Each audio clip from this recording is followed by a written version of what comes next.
서점이 미어터지는 불금을 꿈꾸는 책 팟캐스트 금요일 책에 빠지다 지금 시작합니다.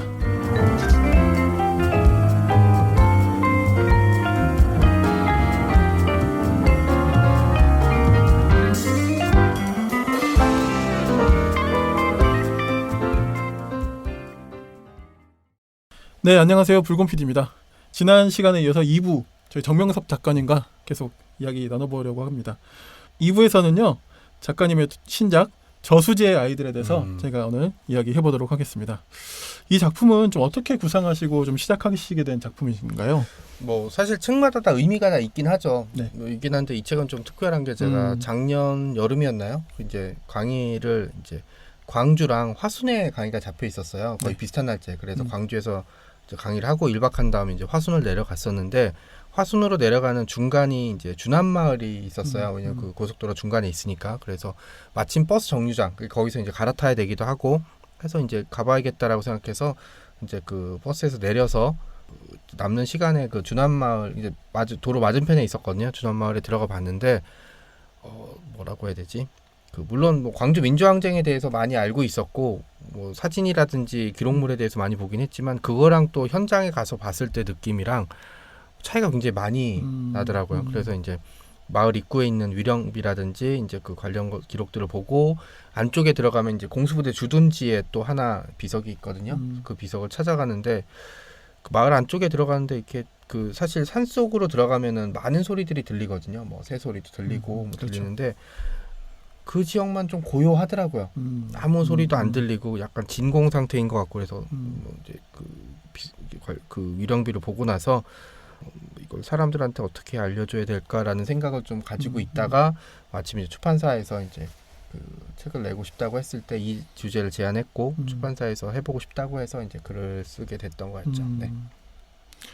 그 작품 속의 후남마을 저수지 실종 사건은 사실 5.18 당시에 두 사건을 기반으로 만드셨다고 하셨는데요. 네네. 그 두 사건은 어떤 사건인가요? 뭐 주남마을에서 벌어졌던 미니버스 총격 사건이 하나 있었죠. 이렇게 18명이 타고 가던 미니버스에 이제 그 주둔하고 왜냐면 거기가 광주랑 화순을 차단할 수 있는 요충지였기 때문에 공수부대가 주둔하고 있었거든요. 이 공수부대가 도로를 차단하고 사격을 가해서 15명이 사망하고 3명이 생존했는데 그중에 2명을 또 부상자를 사살해요.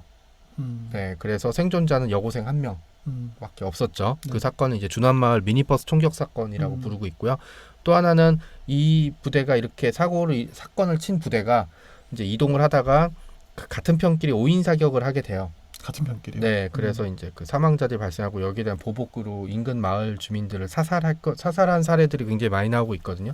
그러면서 이제 굉장히 신경질적으로 변해서 그 이동 중에 이제 뭐든 보이면 쏴버린 거예요. 그래서 그 근처에 이제 그 이동하는 중에 원제 저수지 같은 곳에서 멱을 감던 아이가 국군 아저씨가 지나가니까 손을 흔들었는데 총을 쏴버려서 10살, 13살 아이고. 사망을 하고 이제 뭐 마을 뒷산에서 놀던 아이들한테 총을 쏴서 이제 아이가 사망을 해서 10살, 13살이에요. 그러니까 사실 그 말이 안 되는 게 나중에 이제 관련 증언들이 이제 그 소위 얘기하는 폭도인 줄 알았다라고 얘기하지만 10살에서 13살 정도 되는 아이면 한눈에 봐도 꼬마이라는 게 눈치에 초등학생인데요. 네, 그렇죠. 거기다가 딱 보면 손에 뭘 들었는지 안 들었는지가 확인이 금방 됐을 거예요. 훈련된 군인이라면.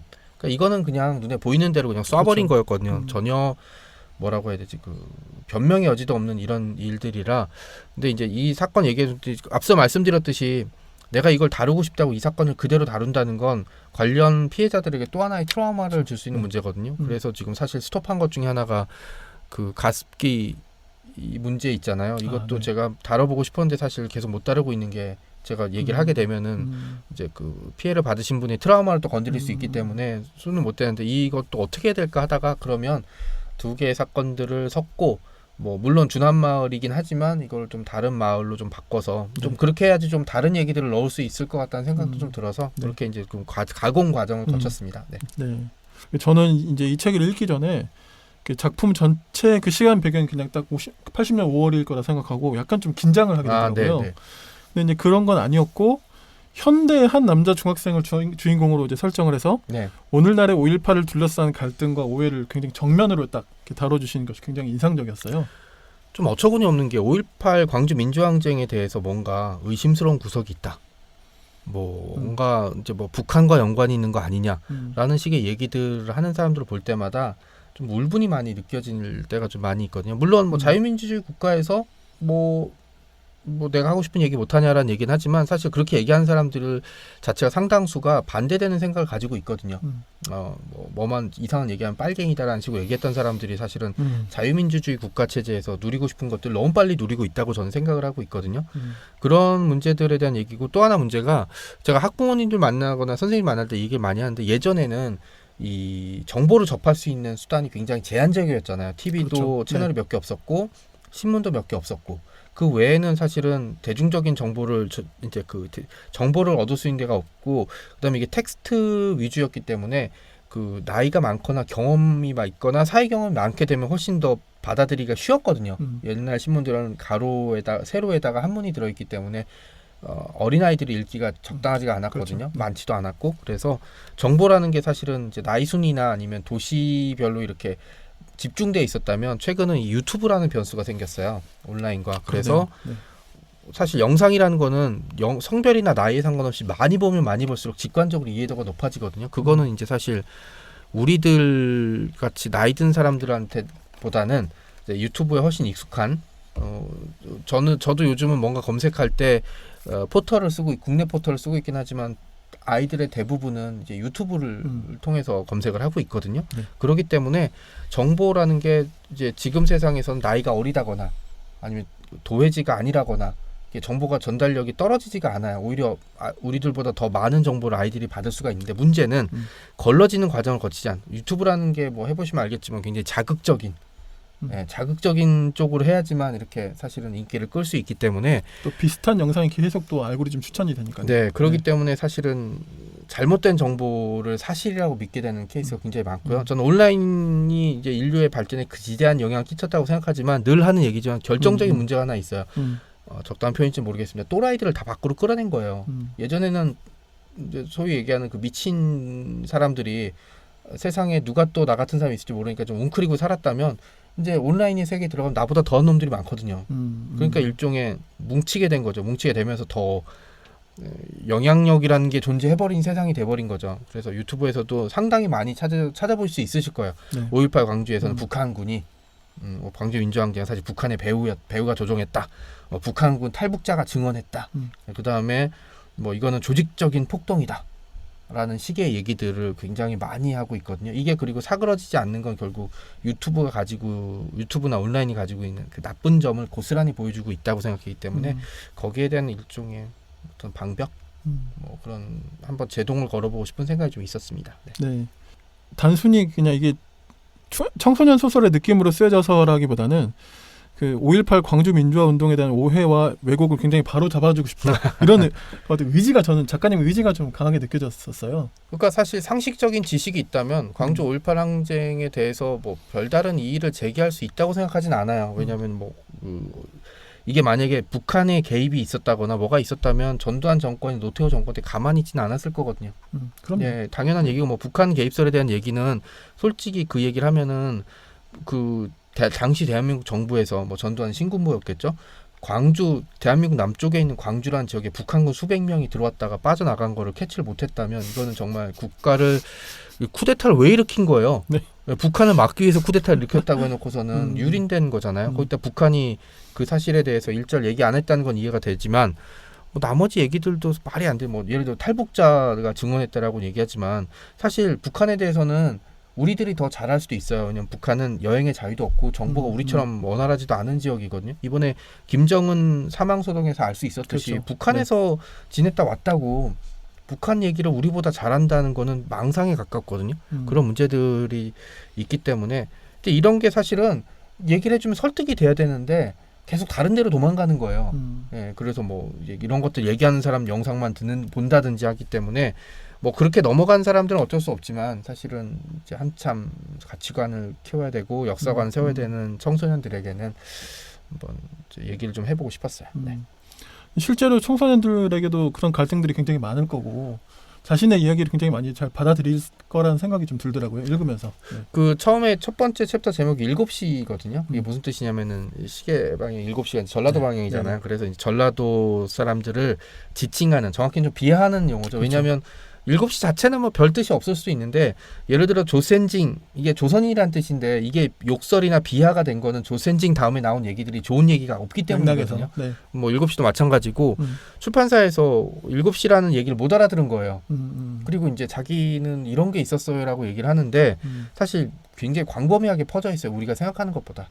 저도 왜냐하면 학교에 가서 직접 들은 얘기이기 때문에. 네, 그래서 강연을 다니시니까. 그러면 아이들이랑 얘기하다 보면 이제 그런 얘기들이 튀어나올 때가 있으면 좀 놀라기도 하고 섬뜩하기도 한데, 어쨌든 아이들한테 이제 그런 얘기들을 제대로 좀 해줘야 될 수 있잖아요. 그래서 말씀하신 대로 지금 광주 민주화 항쟁에 대해서 얘기하는 대부분 책들이 그 시기를 다루고 있는데, 일단 아이들한테는 40년, 50년 전 얘기가 그렇게 와닿지가 않거든요. 그래서 이제 현대를 배경으로 해보고 싶었다는 게 이제 제 생각이었습니다. 네. 그 이제 책 내용에서 중학생들의 그 현실적인 갈등을 굉장히 잘 보여주시고 계시는데요. 근데 실은 이게 청소년의 커뮤니티만의 문제는 사실 아닌 거잖아요. 그렇죠. 근데 저는 이걸 읽으면서 주인공 선옥을 둘러싼 그런 이야기들이 네. 어떤 그 권력의 비뚤어진 욕망이나 허망한 어떤 그런 작동 방식을 좀 꼬집는다는 생각이 좀 들더라고요. 이게 좀 공개적인 장소에 처음 얘기한 겁니다. 이게 학교 네. 이제 초등학교였어요. 강연 끝나고 나오는데 아이들끼리 이제 뭔가 갈등이 있었는데, 아마 6학년이 4학년인가 5학년인가한테 뭔가 얘기를 한 것 같아요. 근데 한 얘기가 되게 인상적이었던 게, 뭐 그건 야 내가 너 잘 되라고 한 얘기야. 야, 6학년 아니에요? 네, 6학년. 야, 이게 뭐 어른처럼 그렇게 얘기를 하더라고요. 네. 그래서 뭐 그 자리를 이제 피하긴 했지만, 뭐 심각한 상황은 아닌 것 같아서, 폭력이 동반된 그런 상황은 아닌 것 같아서 피하긴 했지만, 아이들이 우리 생각보다 훨씬 빨리 크고 있고, 그 다음에 뭐 이건 청소년용이라서 중학생을 배경으로 했지, 사실은 뭐 성인 이제 어른들을 대상으로 썼다면 뭐 그냥 20대 청년들을 해도 사실은 전혀 위화감이 없거든요. 뭐 네. 중학생과 학교 대신에 직장과 20대를 집어넣어도 사실 똑같이 얘기가 됐고, 그 아이들이 학교를 힘들어하는 이유가, 학교가 지옥이 된 건 사실 사회가 지옥이기 때문이거든요. 학교는 사회의 축소판이기 때문에 뭐 그런 문제들에 대한 얘기도 좀 해보고 싶었습니다. 물론 이 책 가지고 이제 뭐 모든 얘기들을 다 하고 싶지는 않지만, 뭐 이 책이 하나의 시발점이 됐으면 하는 바람이 있습니다. 네. 그 얼마 전에 그 작가님 SNS에 네네. 그 이 책을 출간한 출판사 SNS 댓글을 보시고 네네. 한탄하셨던 글이 좀 쇼크를 생각이 좀 많이 나는데요. 받았죠. 네. 그 시간이 지날수록 굉장히 새로운 진실들도 좀 많이 드러나고 있잖아요. 네네. 뭐 헬기 사격 이런 그렇죠. 것도 지금 네. 다시. 전일 빌딩이죠. 네. 네. 근데 한편으로는 또 광주, 아까 이야기해 주셨지만 광주 민주화 운동을 왜곡하는 사람들도 점점 늘어가는 느낌인데요.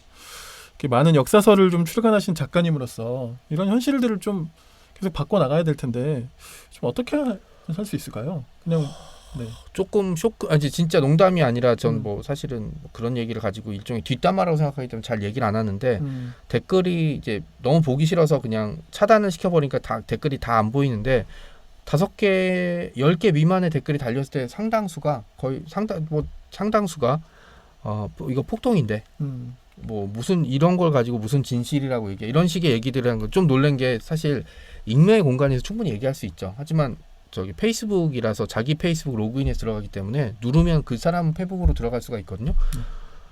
그러니까 이거는 익명성이 보장이 안 된다고 할 수 있는 상황에서 이렇게 당당하게 얘기를 할 수가 있나? 라는 얘기들을 보고 좀 많이 놀랬어요. 네, 많이 놀랬고, 그러니까 이제 사람들한테 항상 얘기하고 있죠. 사람들이 오해하거나 곡해하는 사람들 혹은 왜곡하는 사람이 많다라고 얘기했지만, 제가 실제로 그걸 느낀 거잖아요. 제 예상보다 예상 밖으로. 그래서 그때 좀 많이 쇼크를 받았고요. 이게 좀 딜레마죠. 왜냐하면 자유민주주의 국가에서는 어떤 생각이든 할 자유가 있고 그걸 말할 자유가 있기 때문에 이걸 억압하면 안 되는 문제긴 한데, 이런 일정한 선을 넘은 것들에 대한 얘기들, 저는 그래서 좀 심한 부분은 법적인 처벌까지 생각을 해야 되지 않을까라는 얘기, 뭐 개인적인 견해긴 하지만, 왜냐하면 똘레랑스의 화신이라고 하는 유럽에서도 나치 독일을 공개적으로 옹호하거나 홀로코스트를 존재하지 않는다는 식으로 얘기하면은 학자나 누구나 법적인 처벌을 받게 돼 있거든요. 물론 네오나치나 이런 사람도 있으면 모르겠지만, 학자가 그런 식으로 얘기했다가 이제 공개적인 재판을 받고 한 사례도 굉장히 많아요. 그래서 특히 이제 광주 민주항쟁뿐만 아니라 뭐 최근에 뭐 이태원도 그렇고 이제 뭐 소수자에 대한 혐오들이 굉장히 늘어나고 있거든요. 이런 것들에 대한 어떤 최소한의 제동 장치, 그러니까 뭐 예를 들어 공개적인 석상에서 특정 이념이라든지 특정 인종을 모욕하게 되는 거는 이제 법적인 처벌까지 생각해야 될 단계가 오지 않아. 물론 저는 그걸 법으로까지 법으로 다뤄야 된다는 거에 대해서 굉장히 안타깝게 생각하고 있지만 사실 그런 것까지 고민해야 될 단계로 왔다고 저는 생각을 하고 있거든요. 왜냐하면 이렇게까지 그 명백하게 진실이 밝혀진 것조차 사실이 아니라는 식으로 뻔뻔하게 왜곡을 하는 사람들에게는 남은 건 이제 법의 철퇴밖에 없다고 생각합니다. 그 코난, 그러니까 이제 명탐정 코난 말고 아놀드 슈왈츠제네가 나왔던 그 야만인 코난이 있거든요. 코난 더 바바리안. 혹시 영화 기억나세요? 아, 영화요? 네네.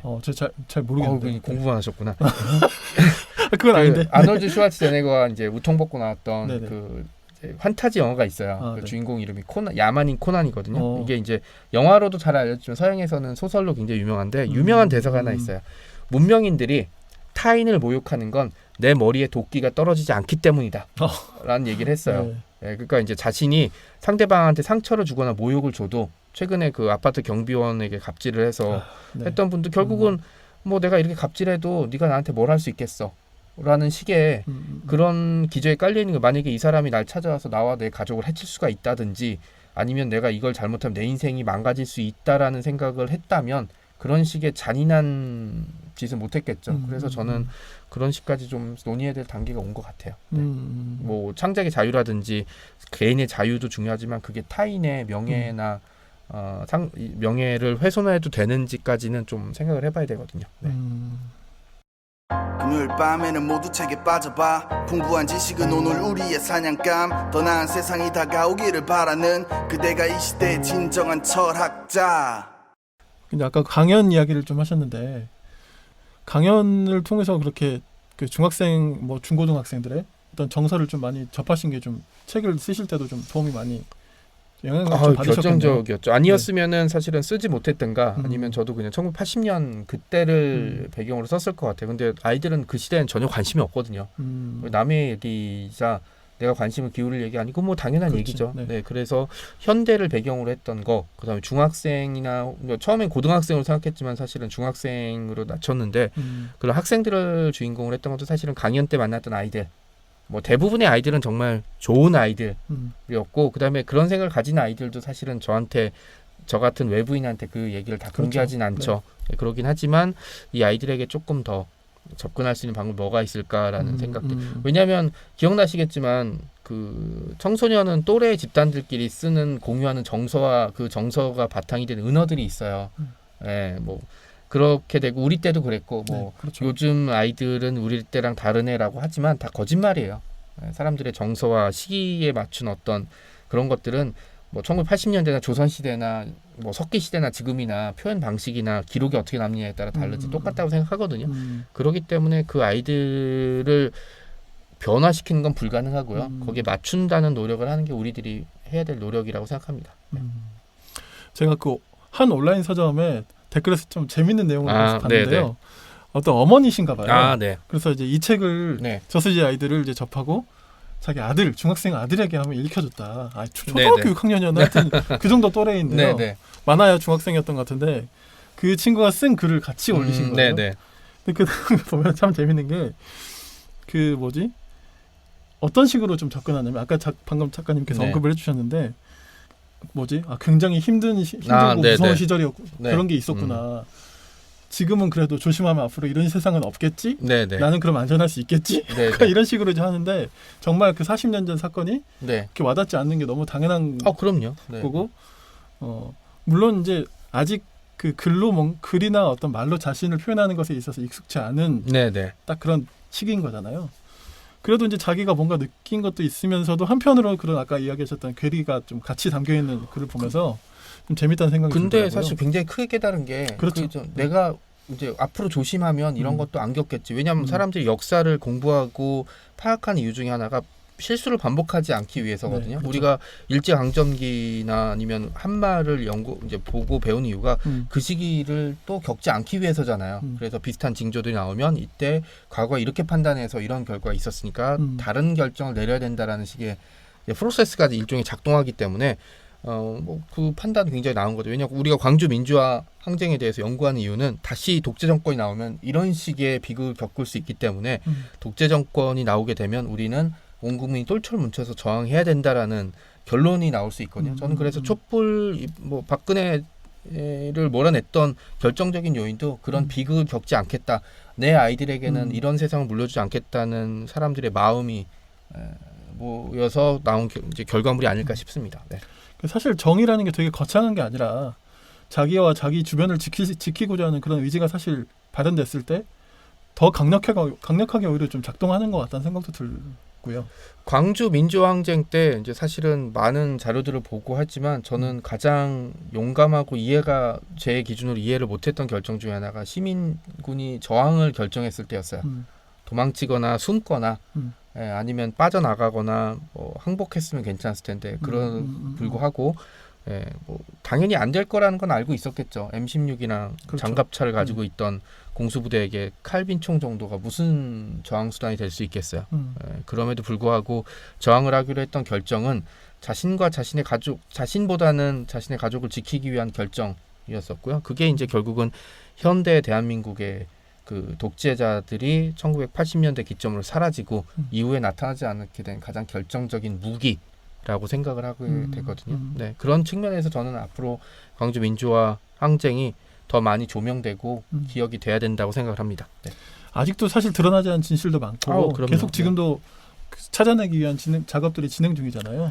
그 최근에 된 게 이제 2016년에 밝혀졌던 그 헬기 사격이었잖아요. 좀 쇼킹했던 게 사실 그렇다면 이 광주에 투입됐던 공수부대를 비롯한 군은 그리고 군 수뇌부겠죠. 수뇌부는 광주의 이 사람들을 뭘로 봤을까?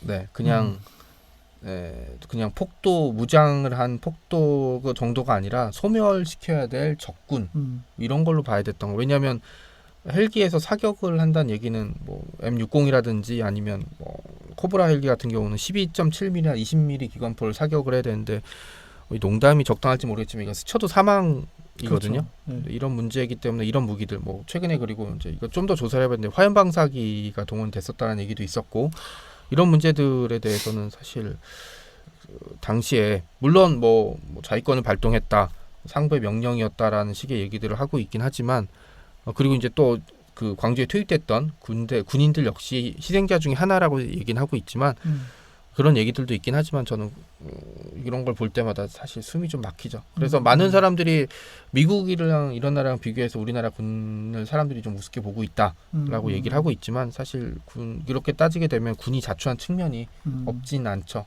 네, 그런 문제들은 조금 더 이제 생각을 우리가 좀 해봐야 되고 군이 한번 나서서 명백하게 이 문제를 좀 정리하고 책임 소재 물론 처벌을 할 수 있는 수준은 아니겠지만 책임 소재를 명확히 해서 앞으로 내가 상관의 명령을 받았다고 해도 역사 이후에 이게 이 문제가 어떻게 기록에 남게 될지 모른다라는 두려움을 한 번쯤 갖게 해줬으면 좋겠어요. 네. 저도 이제 저희 딸이 둘이 있는데 첫째가 이제 초등학교 6학년이거든요. 근데 딱 지금 그 초등학교 6학년 그 사회 과목 역사를 배우는 것이 근현대사더라고요. 네네.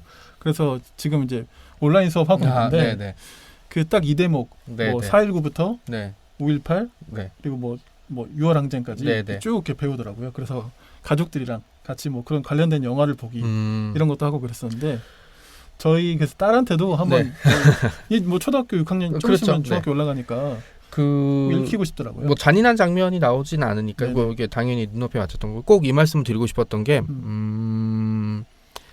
그 그런 많은 분들이 그렇게 얘기하잖아요. 사실 너무 시끄러워. 뭐 맨날 시위하고 그렇게 하지만 현실을 따져보면 우리 5명이 모여서 밥 먹으러 갈 때도 의견이 갈려요. 그렇죠. 짜장면 먹을까, 국수 먹을까, 김치찌개 먹을까, 된장찌개 먹을까. 아니야, 난 배가 아프니까 죽 먹을래.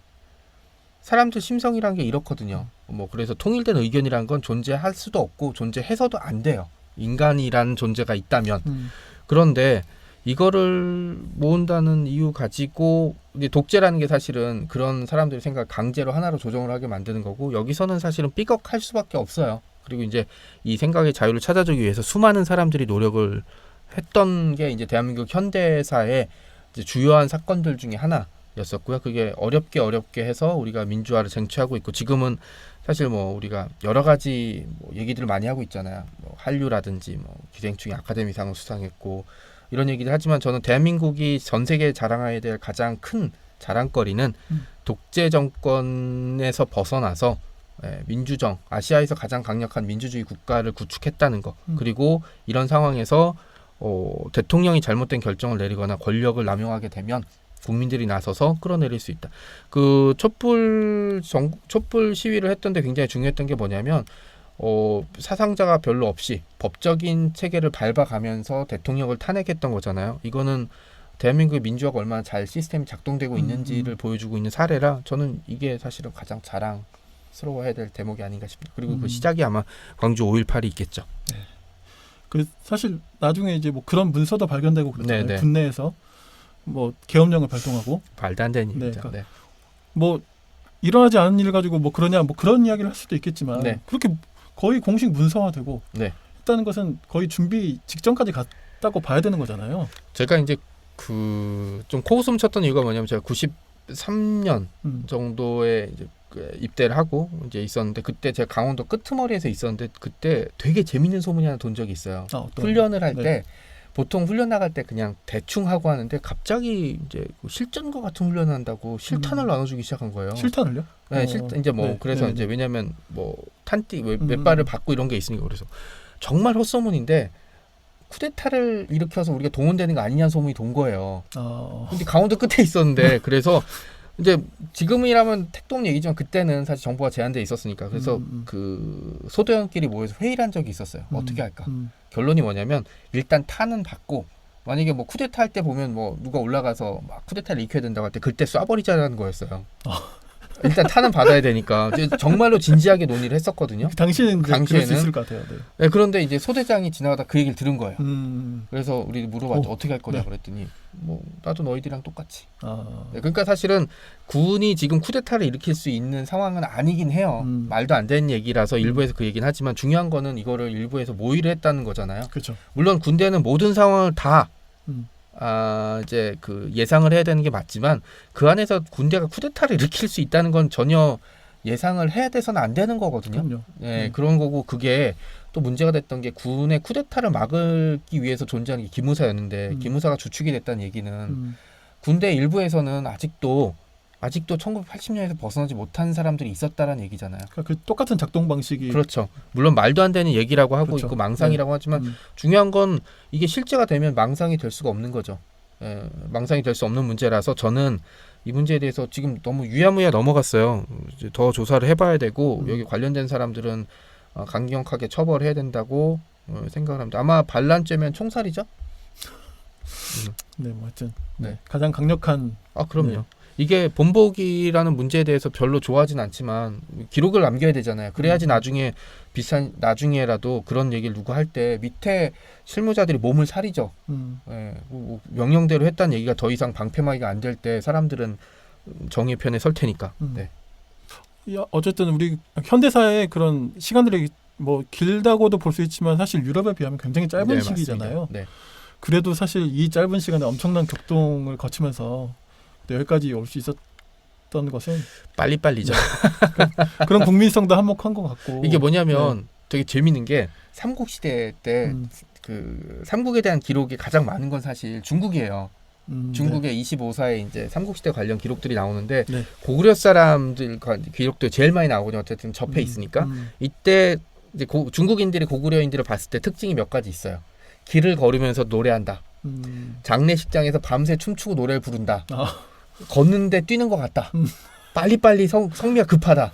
이게 지금이랑 사실 어떻게 보면 거의 조금 뭐 비슷하잖아요. 그러네요. 네, 그리고 이제 사실 좀비물 같은 경우도 시작부터 뛰어다니잖아요. 네. 외국 좀비는 한 50년 그렇죠. 막 하다가 50년 걸려서 이제 뛰는 걸로 바뀌었는데 우린 시작하자마자 부산행에서도 뛰고 창궐에서 뛰고 그 다음에 킹덤에서 뛰고 네네.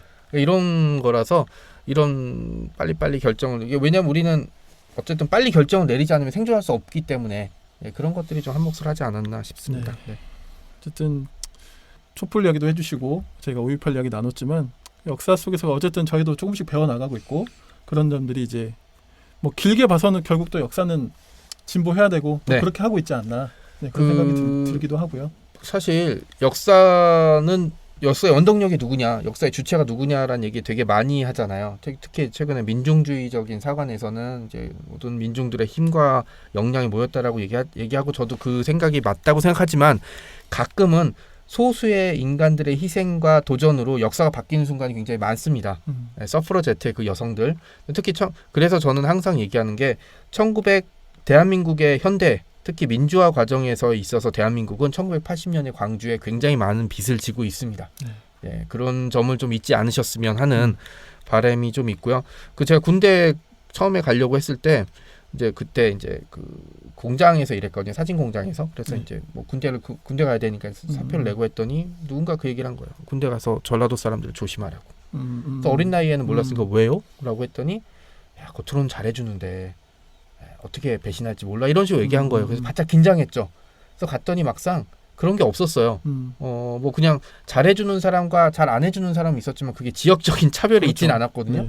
그리고 생각해보면 지금 전라도 인구가 300만, 350만 정도 돼요. 근데 제가 뭐 사회생활을 하면서 많은 지역 사람들을 맞지만 그냥 나쁜 사람은 나쁜 사람이고 좋은 사람은 좋은 사람이지 특정 지역 사람들만 몰아서 나쁘다라는 통계를 낼 수 있을 만큼 제가 사람을 많이 만나보지도 못했고 혹시 제 결정이 판단이 잘못됐나 해서 관련 기록들을 보면은 전라도 지역 사람들이 특별히 범죄를 많이 일으키거나 사기 범죄에 집중돼 있거나 이런 건 없었어요. 그런데 뭐 사실 그 현대사에 있어서 하나의 일종의 있던 집단 따돌림이죠. 따돌림의 대상이 됐던 그리고 1980년의 광주를 이제 폭동이라든지 반란으로 묘사하게 되면서 사람들에게 이제 그 낙인을 찍게 해줬고요. 저는 그게 광주가 우리가 전라도나 광주에게 사과를 해야 될 지점이라고 생각합니다. 네, 오늘 저희 2부에서는 정명석 작가님의 저수지의 아이들을 가지고 이야기 나눠봤고요. 아까도 제가 잠깐 말씀드렸지만 그 자녀를 둔 뭐 초등학교 한 9학년 이상 네네. 네, 아이들과 함께 읽으면 굉장히 좋을 책이고요. 꼭 그리고 뭐 초중고생들 청소년 문학으로 이게 국한시킬 수 있는 그런 소설도 아니고 맞습니다. 네. 또 이제 저희가 뭐 광주 도심에서의 그런 항쟁의 모습들은 이미지나 이런 것들 많이 가지고 있는데 많이 알려지지 않은 상대적으로 그런 사건들에 대해서 좀 조명을 해주셨기 때문에 좀 많이 관심 가져주시고 읽어봐 주시면 참 좋을 것 같습니다. 네, 오늘 2부에서는 이 저수지 아이들 가지고 이야기 나눠봤고요. 3부에서 저희가 너무 한 번 모셨는데 작가님을 너무 저희가 빨대를 꽂은 거 아닌가 생각이 들긴 하는데 3부에서 또 다른 책으로 찾아뵙겠습니다. 네, 감사합니다. 고맙습니다.